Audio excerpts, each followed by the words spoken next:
Welcome back to the Eric Krown Crypto channel, wishing you a happy start to Slice Tuesday morning over here as we get prepared for the continuation of the analysis for the past day or two. Actually, in this case, we were looking for short-term downside coming off of yesterday's video. In fact, this was a continuation of the setup from, I believe it was Friday.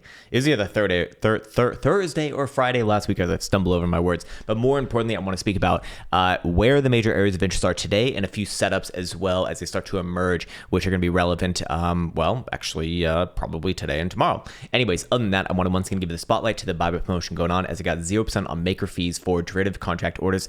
Plus, you can even get the Jewel for free for the first 30 days if you follow the directions in the link in the description below. And then also, because I know that a lot of people are, concerned about Buy Bitcoin KYC, well, they do have a decentralized exchange arm called Apex, which there is also an affiliate link in the description below, which will award you 5% off of your lifetime fees. But of course, make sure that, it's okay for you to use, blah, blah, blah, all that good stuff. And let's just get on with it, baby. Let's just get on with it. So yesterday we were looking at bearish divergence on the daily RSI for CME as begetting a likely drive down into the mid $27,000 territory, which I believe we've gotten thus far. Yeah, low of yesterday on CME was 27,700. Do I think that we can still have another stab to the downside? Well, that's going to be the topic that we're going to be going over here. And well, the answer is yes, essentially. Probably looking for something like this.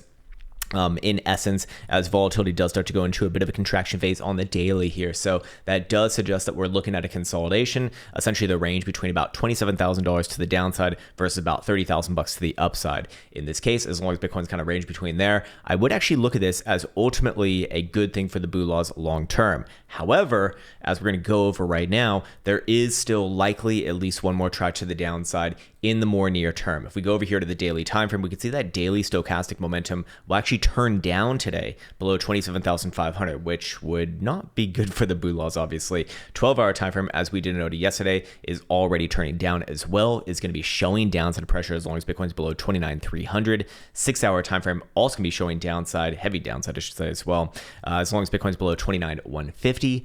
4-hour time frame is also way down there and showing downside momentum as long as Bitcoin's below 28,000 bucks. Now, keep in mind, Bitcoin's actually pretty much right around that particular pivot as of right now, and we are starting to notice that the low-term time frame stochastic momentum is getting into the really, really critical zone right here. So it will be more difficult to kind of keep it this low for this long, especially once the 6-hour time frame, and then especially when the 12-hour time frame start to reach between these territories. But that could still take, another day, maybe even a day and a half. So within that day and a half, does Bitcoin have one more try to the downside? Probably yes. And also we should probably go with the hourly as well. And the hourly is about to freshly cross to the downside if Bitcoin does close below 28,050, which it's currently about 40 bucks below, but not really super important on this particular measurement.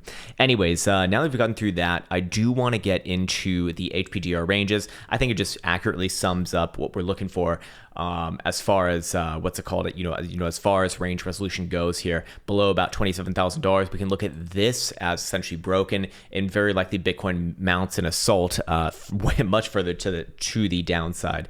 Perhaps as low as 24,500 or so. Personally speaking, I'd be looking for somewhere between like 25 to 24,500 for the next bounce attempt. Now, bounce attempt, not the same thing as reversal here. I would probably come back to that conversation a little bit later. But yes, the prior analysis from about a week and a half ago to 2 weeks ago would still be relevant in that case, meaning that if Bitcoin does start to lose that region, 20,000, maybe it's more like 21,000. We actually have to go check in on the Gaussian channel, which we probably should do right now, actually. So let's just do that. Yeah, bottom end of the Gaussian channel would be about 21,000 bucks. That would still be a relevant area of interest. Again, if Bitcoin especially loses like 26,000 bucks on a weekly closing basis. But of course, one thing before the next. And again, as long as Bitcoin's above $27,000 on a daily closing basis, I'm not really looking for any like extended downside. I'm actually looking at this as a bit of reaccumulation, as we'll get to a little bit later. Some big hopium coming up a little bit later. But in this case right here, yeah, back above 30,000 bucks, I'd be looking for Bitcoin to make a quick move back up towards 31 plus. and probably, just continue on from there to 33 to 34 sometime within the month of May. So it's kind of like the big areas to be aware of, as of right now. Anyways, moving on to the next thing. Should we do the full hopium first, or should we do the setup first? Let's do the setup first. Why not?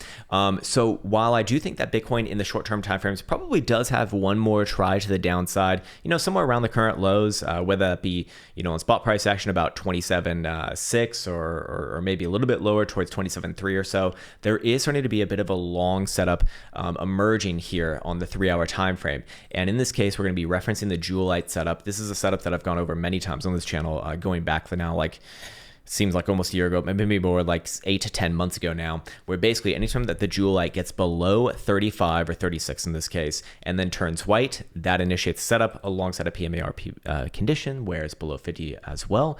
But in this case, yes, that has actually officially happened as of the last closure. It looks like, the last closure right here. So very early morning in this case. And if we go ahead and throw on the strategy tester, we can see what this particular setup has essentially produced over the past 175 closed trades over the past few years, that is.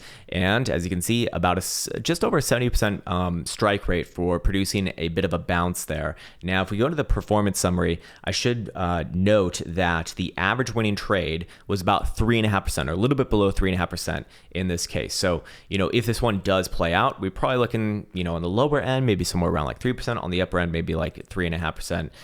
From that particular setup given.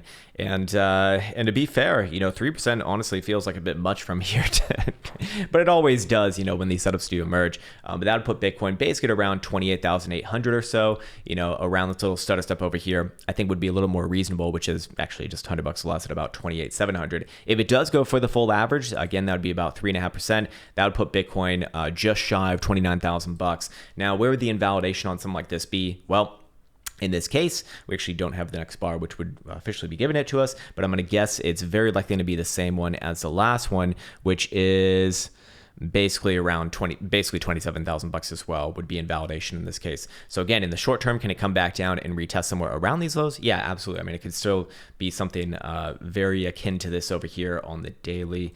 If we go back to, something like this, a little bit of a short-term bounce, comes back down, or maybe comes down first, then tries for a bounce. Either which way, it would be suggesting higher probability of a bounce before breaking 27,000 bucks. If it breaks 27,000 bucks, then that would obviously be, a failure in this case. And then the daily starts to take over, probably looking down somewhere around like 25, maybe 24.5, maybe bounces along the way as well in the lower term time frames. But ultimately, that would be a significant break, at least in the way that I look at things right here. Now, if we do go back into it and reference the amount of time that it's taken, it's been about 24 bars on a 3-hour time frame. So 24 times 3 is a number that I can't do easily. No, it's 72, or at least I believe it's 72. And 72 hours would be 3 days, I think. Yeah. 24, 48, 72. Yep. So about 3 days from basically now is when we'd expect this to play out. So again, in the very, very short term, probably a bit more sideways as it does kind of catch its footing. And then maybe sometime around like late Wednesday, Thursday area, that's where I'd be looking for the bounce to play out. If it's going to play out, again, full on invalidation below $27,000 closing basis right there. Anyways, yes, and this is not a setup that I'm like super hot on, like looking at the equity curve right here. It's not super impressive, but typically when you do see these like kind of, it almost looks like accumulation periods, it usually actually does break out into new highs on the equity curve, which just, an observation. Anyways, now moving on into the full-on hopium, or it's not necessarily full-on hopium. I do think that it matters, but in this case, I wanted to once again reference the monthly accumulation distribution indicator chart right here. So we spoke about this the night before May happened. So that was April 30th, I believe. Hey, what the fuck? There's a boat out there. What the hell? That's bizarre. What the fuck you guys doing with the boat out there? That's crazy. Anyways, sorry, getting distracted by my own shit over here. But anyways, first and foremost, let me explain the relevancy of this on the monthly. And basically it is this: anytime that we have seen a slope change on the monthly accumulation distribution indicator, it has correlated really, really, really, really well with a shifting in the macro direction of Bitcoin. So when I'm talking about a slope change, I mean when it goes from down to up in the red zone or from up to down in the green zone. Now I've marked off the down to up ones over here. Now obviously that happened a long time ago, well, not super long ago, but like in March right here, which was given a high probability that Bitcoin was going to be moving to the upside in that month, and that the lows, are very, very likely in over here. Similar to what we saw, again, over here, and so on and so forth is what all those green vertical bars are. But as Bitcoin got the new tick in April, something very important about May was confirmed, which is this. The accumulation distribution indicator got a much more severe positive slope right here.